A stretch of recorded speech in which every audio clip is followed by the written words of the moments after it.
Göyçayda şəhid Samiq Əhmədovun 5-ci ildönümü anıldı. Göyçay 27 sentyabr 2025 Vətən müharibəsinin ilk günü. 27 sentyabr 2020-ci ildə şəhidlik zirvəsinə ucalan Zamiq Çingizoğlu Əhmədovun 5-ci ildönümü münasibətilə Göyçay rayonunun Ləkçılpaq kəndində anım mərasimi keçirildi.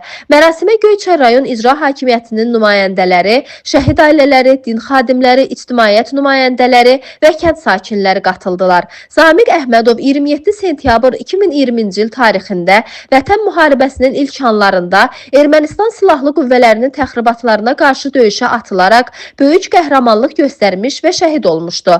O döyüşün ilk günlərində ön cəbhədə yerləşərək düşmənə qarşı ciddi müqavimət göstərmiş və xalqının azadlığı uğrunda canını fəda etmişdi. Anım mərasimində iştirak edənlər Zamiq Əhmədovun qəhrəmanlığını və vətənə olan sarsılmaz sevgisini xüsusi vurğuladılar. Göyçay rayon icra hakimiyyəti aparatının nümayəndəsi mərasimdə çıxış edərək şəhidimizin müharibədəki rəşadətini, vətənə olan borcunu necə yerinə yetirdiyini qeyd etdi. O, Zamiq Əhmədovun döyüşlərdə göstərdiyi qəhrəmanlığı və igidliyi alqışlayaraq xalqın ona olan borcunu heç zaman unutmayacağını bildirdi.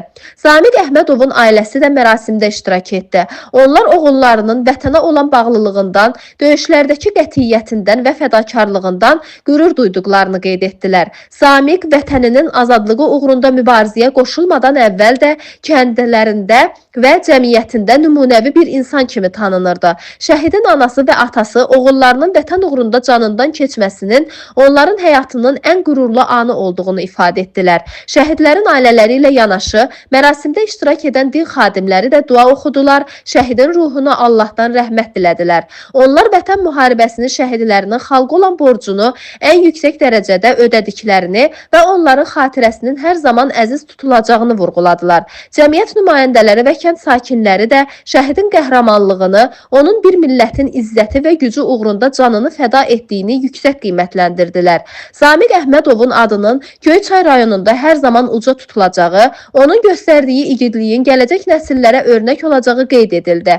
Həmçinin şəhidin ailəsinə və yaxınlarına dərin hörmət göstərilərək, onların da müharibənin gətirdiyi ağır itkilərə baxmayaraq, şəhidin xatirəsini yaşatmaqda böyük fədakarlıq göstərdikləri bildirildi. Mərasimin sonunda Göyçay rayon icra hakimiyyətinin nümayəndələri və digər iştirakçılar şəhid Zamiq Əhmədovun məzarını ziyarət edərək onun ruhuna dualar etdilər. Vətən müharibəsindəki qəhrəmanlıq və şücaətinə görə şəhid Zamiq Əhmədov Göyçayda və bütün Azərbaycanın ürəyində həmişə yaşayacaqdır. Allah rəhmət eləsin, ruhu şad olsun. Etibar Bəşirov, Göyçay naminə.